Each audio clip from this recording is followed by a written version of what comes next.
This is Akashvani. In the weekly program Current Affairs, now we bring you a discussion on effective disaster management in India. The participants are Krishna S. Vats, Member, National Disaster Management Authority, Mukul Sanwal, Senior Environmentalist, and Prakash Das, Bhubaneswar Correspondent, Akashvani News. The moderator is Anubha Rohatgi. Natural calamities in many parts of the country over the last few weeks have created havoc and resulted in the loss of innumerable lives and damage to ecology. To discuss various aspects of these events, including their causes, consequences, safety measures, and the role of disaster management agencies, I am now joined by Mr. Krishna S. Vats, Member, National Disaster Management Authority, Environmentalist Mr. Mukul Sanwal, and Mr. Prakash Das, Bhubaneswar Correspondent, Akashvani News. Gentlemen, welcome to the program. Thank you. Thank you. Mr. Sanwal, I will begin with you. Over the last couple of years, there has been a rise in natural disasters across the world. And in India, we have seen such havoc in many parts of the country, including Kerala, Uttarakhand, and Himachal Pradesh in the last few weeks. Hundreds of lives have been lost and environment and infrastructure has been damaged. What are some of the factors that are responsible for such events? Basically, you would have noticed that in the newspapers or other comments, there is no stress on climate change because we know climate change is not on us. What is actually happening is climate variability, so that the frequency and extreme weather events is increasing. And let me give you the example. What happened in Wayanad? Wayanad, more rainfall took place in a week or in a couple of days rather than takes place in the entire month. In 2023, the same thing happened in Himachal, 400 lives lost there itself. So you have what we can call cloudburst, colloquially, but the western disturbance monsoons clashing with each other in Himachal and more of a cloudburst situation in Wayanad. That's one. Two, there are peculiar factors in each of these areas which need to be considered. For example, in the Bhagirathi Valley, Chamoli, I think we're all aware of what happened there. Dams were washed off, large-scale loss of life and property. That is where the tectonic plate, that is the Deccan plate and the Eurasian plate meet. So if you look at the geography of the river valleys of the Bhagirathi Valley, the Garhwal side, not the Kumaon side, you will see that the Ganga and its tributaries meander around. They don't flow straight down. It is a peculiar geological situation. In Himachal, we had the Shivaliks, which are the youngest mountain range in the world and unstable. So you have this cloudburst phenomena where either the monsoon or some freak event takes place and more rainfall pours down in a few days than what happens in a whole month or more. And these geological phenomena. And of course, the third thing is that we have occupied the river valley of floodplains. You see this in Delhi. When the river level rises, people move out, come onto the roadside, and then go back. The floodplain was not meant for habitation. Now we have habited them. But I think Wayanad, another important issue in Wayanad is that when you look at the photographs of Wayanad, you don't see large-scale destruction of the environment. It is still heavily wooded. There are still trees floating down the rivers, stilt and trees. So you can see that generalizations don't work. There are location-specific factors. We don't know where it will come next. We do know that in the Bhagirathi Valley is unstable. We know parts of Himachal are unstable, but we did not know that Wayanad is unstable. So the key issue is how do we respond? You're talking about a response, Mr. Sanwal, so I would like to bring in Mr. Vats here. Various agencies in the country, such as the IMD and even the NDMA, give timely warnings and alerts to prepare people and the administration for such incidents. We see evacuations happening, we see people being moved to safer places. Now, what else can be done at an individual level to stay safe? The community level and the household levels, we can definitely monitor the situations more closely and take the precautions. And some of the precautions are very essential. I would give the reference to the events of electrocution. Now that's a very distinct possibility in a situation of floods. So when a particular part of the city or area is inundated and there is a collapse of electricity poles, we need to take enough care to avoid these electric poles, electric wires, and keep ourselves safe. The other basic precautions that we need to take is that the flowing water could be very treacherous. So we need not step into the water at all. Many people just fall in manholes. Many people don't have the idea of the depth of water, and or they get pulled by strong currents. So I think the stepping into water and not knowing the terrain is one of the most frequent causes of deaths in the flood. So these are some of the precautions that we need to take at the individual level, and this could be said about other hazards as well. Say for example, lightning. A lot of people die in the open fields when they are actually engaged in agricultural operations, and I think there is a need for more awareness and more alert to save oneself from such situations. Mr. Watts, I would also like to draw your attention to the fact that a lot of times we have seen and we have read in the newspaper articles also, like I was saying, that various agencies do issue alerts. They do give you warnings that the river level is going to rise. Please vacate this where you are living, especially those living near the rivers. So a lot of times we have seen that people ignore such warnings. They think that we have time, we can do it later on. And that also leads to disasters and losses a lot of time. There are several reasons why the people are reluctant. Sometimes the warnings pan out as they expect it to be. Say the flooding, the inundation is not at the same level as it was the forecast, and people could become complacent that the warnings would be off the mark. Sometimes they are worried about the safety and security. Sometimes they don't have an alternative place to go. So these are some of the immediate causes why people don't always follow. But there is also a culture of prevention, and I think in coastal areas people tend to evacuate much faster because they have been evacuating for quite some time, and the government also works very closely with the communities so that the people leave the dangerous areas or the areas where the cyclone is likely to make landfall. And this is the reason why our mortality in cyclones is going down. And we need to spread this culture of prevention among the people, at least in the case of floods, so that people are able to heed the warnings much better. Mr. Watts, in the unfortunate event of being caught in a disaster, whom should one contact for help and relief? So there is a 112 line. We are trying to see that the 112 line is operational for disaster response across the country. So if there is any such situation, people should call 112 and ask for help. Prakash, Mr. Watts was just now talking about cyclones, and Odisha unfortunately has had to bear the brunt of cyclones year after year. What steps does the administration take to alert and prepare those at risk? And how has the state's preparedness and management capabilities improved over the years? Yeah, Anuva, it has been almost 25 years since the super cyclone ravaged Odisha in 1999. Around 18 million people were affected, more than 10,000 precious lives were lost, and the economy was devastated. The event, however, marked a turning point in Odisha's development trajectory. Not only did the cyclone-prone state resolve to protect it from the future disasters, setting up goal of zero human casualties, it also emerged as a global pioneer in disaster management. In fact, Odisha has learned from its own experiences. As the climate risks multiply, Odisha is raising its own bar for cyclone risk mitigation and exploring more sophisticated technologies while ensuring they are accessible to and owned by the local communities as far as possible. As Odisha's experience shows, it is important for every state to recognize that disaster preparedness and management is a developmental priority to be pursued in accordance with every state's own socio-cultural context, but in all cases with a sense of urgency. It is not a matter of choice anymore, for climate change is a clear and present danger, and millions of lives and livelihoods are at stake.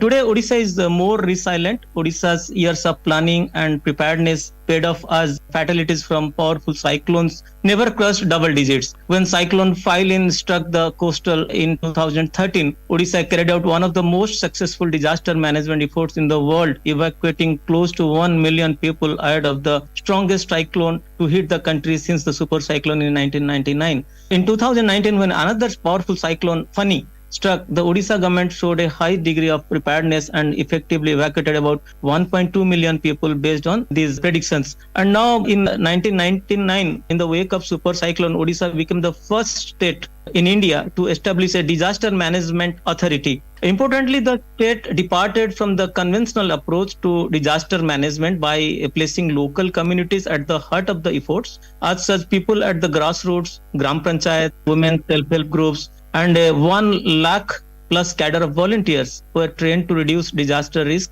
and manage rescue and relief operations. Mr. Sanwal, as Prakash was just telling us about the Odisha specific disaster management authority, how significant is the role of such agencies, be it National Disaster Management Authority, be it the SDMAs, be it the NDRFs? How important is the role of such agencies in relief and rescue operations? As society becomes more complex and we urbanize even the rural areas, we cannot do without the NDRF and the central government's scientific backup.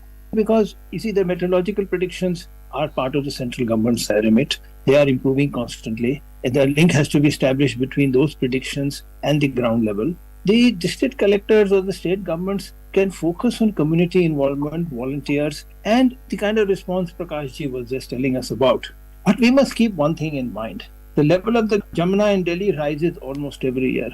And you can predict it because the flow of water upstream tells you on which date what is likely to be the water level. Similarly, cyclones, you can actually see them on the radar. You know that they are going to landfall will be at a particular time, a particular place, with a particular intensity, give or take a little bit, so last minute shifts. But you can predict it. What happened in Wayanad, or say in the Bhagirathi or in Himachal, you cannot predict. It is totally unexpected. And look at the scale in Wayanad.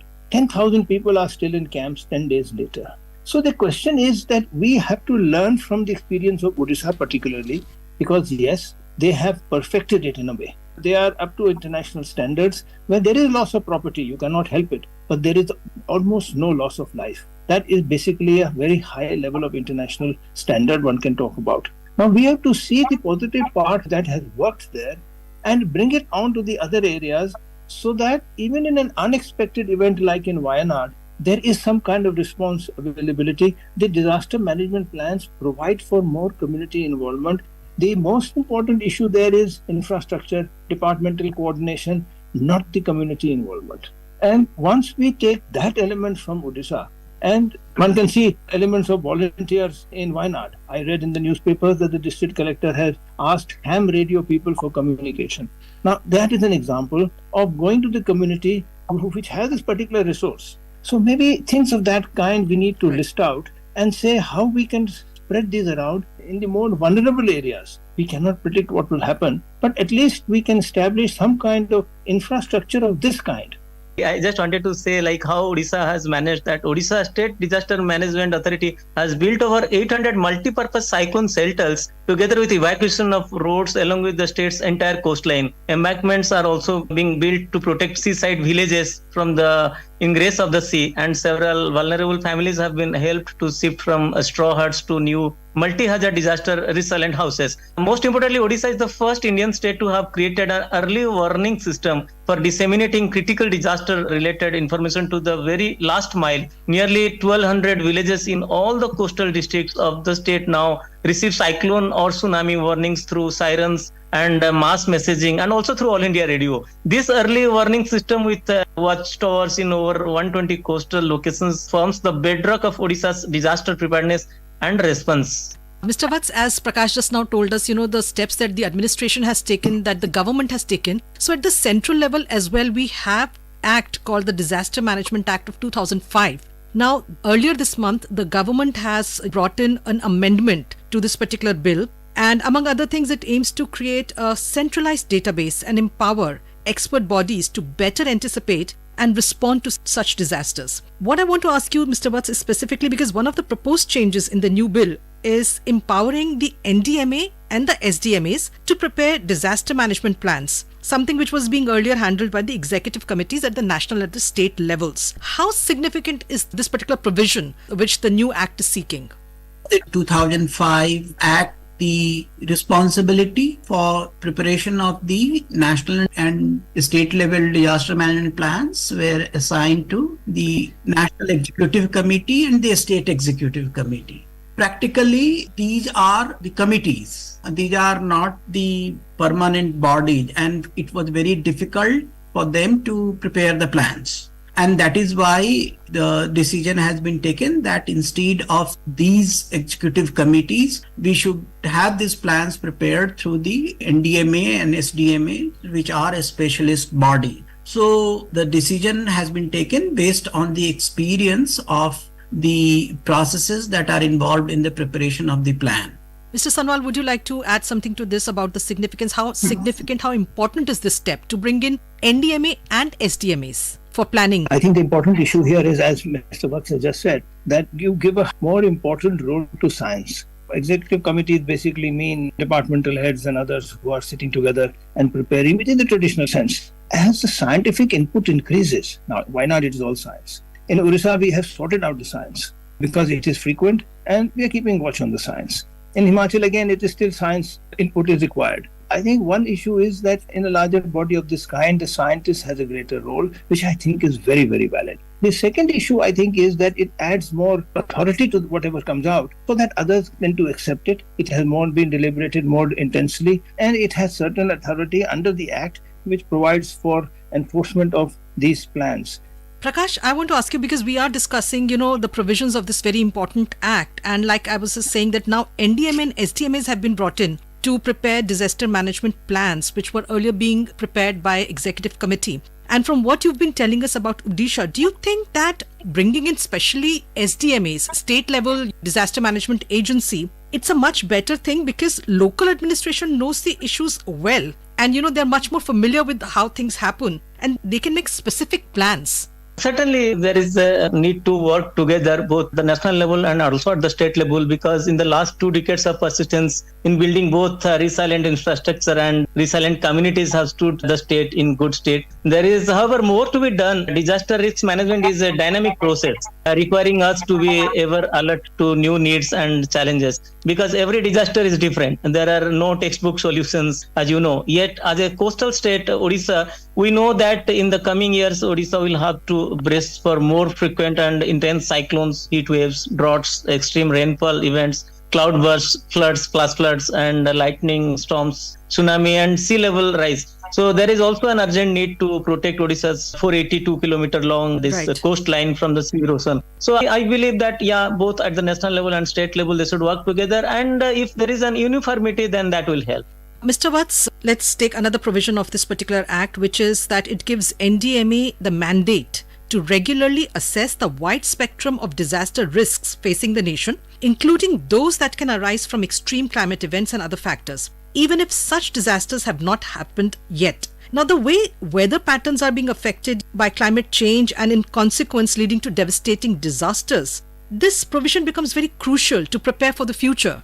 Climate change, we are seeing the rise of atmospheric hazards. We are seeing the spread of heat wave. The intensity and the spell of the heat wave has been increasing across the country. And this is something that an organization like NDMA has to take cognizance of. The same thing could be said about few other hazards such as urban floods, forest fires, lightning. These are the hazards which were not so much acknowledged earlier. These are the emerging hazards which are spreading fast thanks to the impacts of the climate change. So NDMA definitely needs to take stock of the emerging patterns of disaster and plan appropriate mitigation measures. Alert the states about planning suitable responses. So this is a very, very important insertion that actually enables NDMA to address some of these disasters more forthrightly.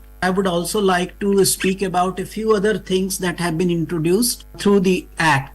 One, of course, is the setting up of urban disaster management authorities. We had state disaster management authorities and the district disaster management authorities.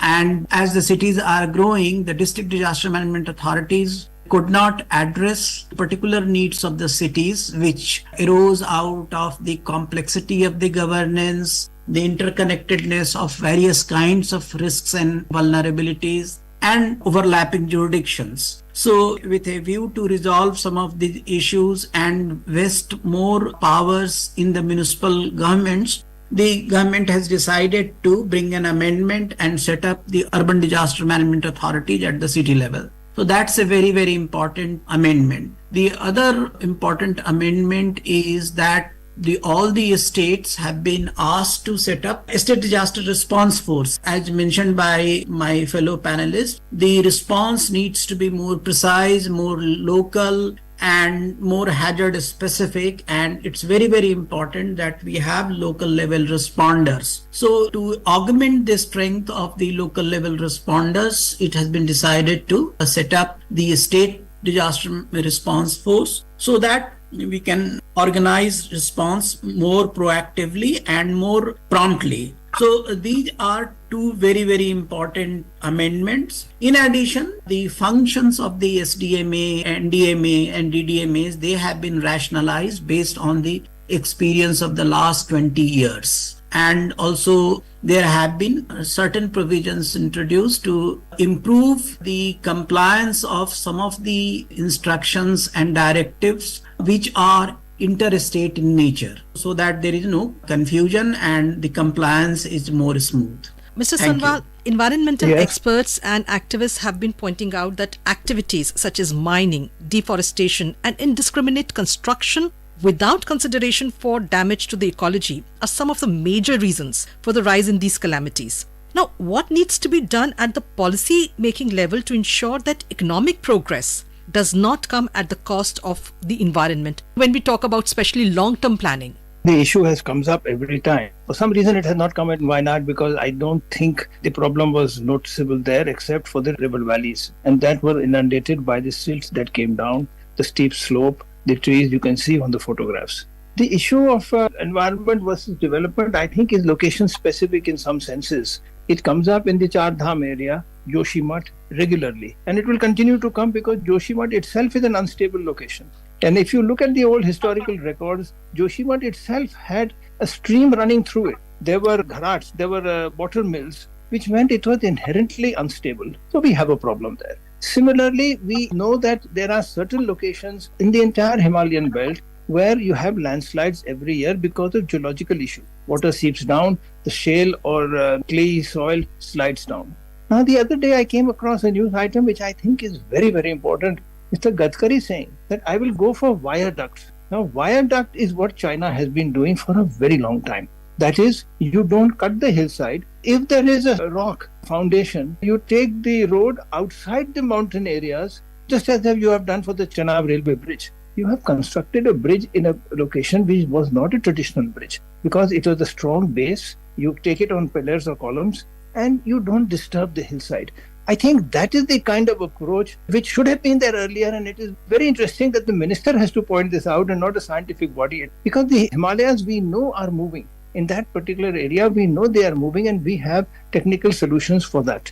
What has happened in different parts of the country lately, and like at the beginning of the discussion I was saying that we've had such disasters happening over a last couple of years around the world. Such disasters are a reminder that the adverse effects of climate change are not a distant future threat, but they are a current reality. My question is to both you, Mr. Vats, and Mr. Sanwal, what needs to be done to reduce the impact of such events on people in the future? Mr. Sanwal, let's have you first. The solution is the Odisha solution, infrastructure. Mr. Das and Mr. Vats both pointed out the extensive nature of infrastructure there, both for response as well as for saving the human population. Now, the problem here is that where it is predictable, you can build these infrastructures, and we will have to for settled populations. I'm deliberately using the word settled because in the Jamna floodplain, these people go out and come back again. They are not a settled population. But for settled populations, we will have to do this, and we are doing this. Early warning, very precise early warning. In fact, the Odisha solution will have to be spread out throughout the country in a sense. Then comes the second question is that we need to have better predictable predictions from the meteorological department, and they are improving this. They have the Doppler radars which they need to deploy more frequently. What we are not looking at, because we have not had that calamity or that emergency, is the heat. We had that in Delhi, some areas of North India. The heat island effect, which is technically called the heat island effect. The cities, the temperatures rise 5 or 6 degrees more than normal temperatures because of the concrete pavement, the roads, the reflection of the buildings. And that had created problems. That is going to create further problems down the line. Now, that is more to do with care and other things, because you cannot redesign a city.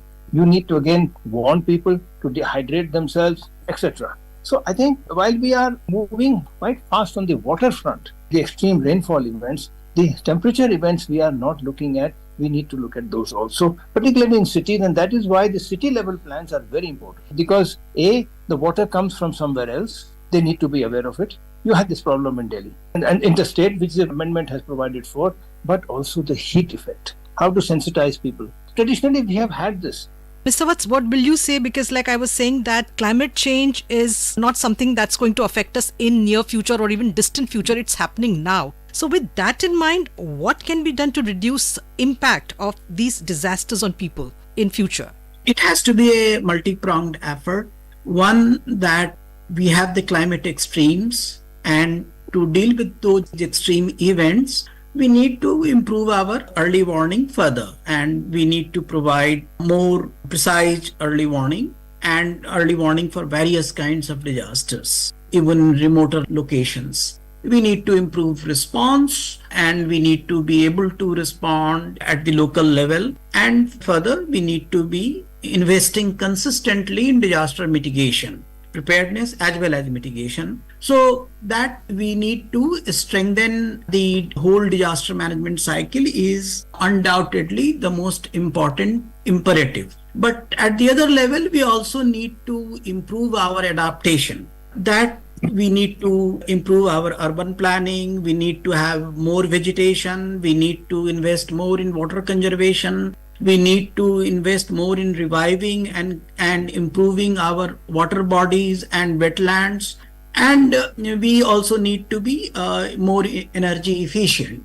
So we need to address the priorities at both the levels. And would you also say that, the factors which are leading to climate change, such as deforestation, quarrying, unchecked construction, these are something, the policies, the laws that oversee these aspects, they have to be, very strictly enforced. So this is again very, very important. As I mentioned, natural resources need to be conserved because they actually act as our carbon sink.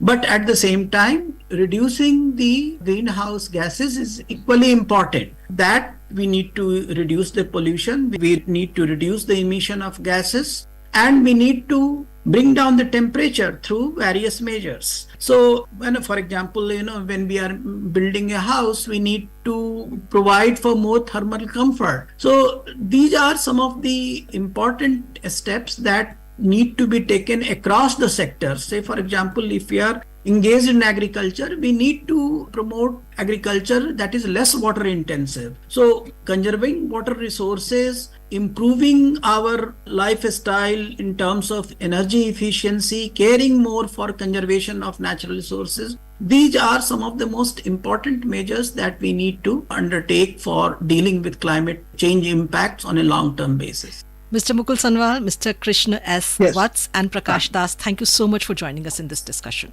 Thank you. Thank you. Thank you. Thank you. You were listening to a discussion on effective disaster management in India.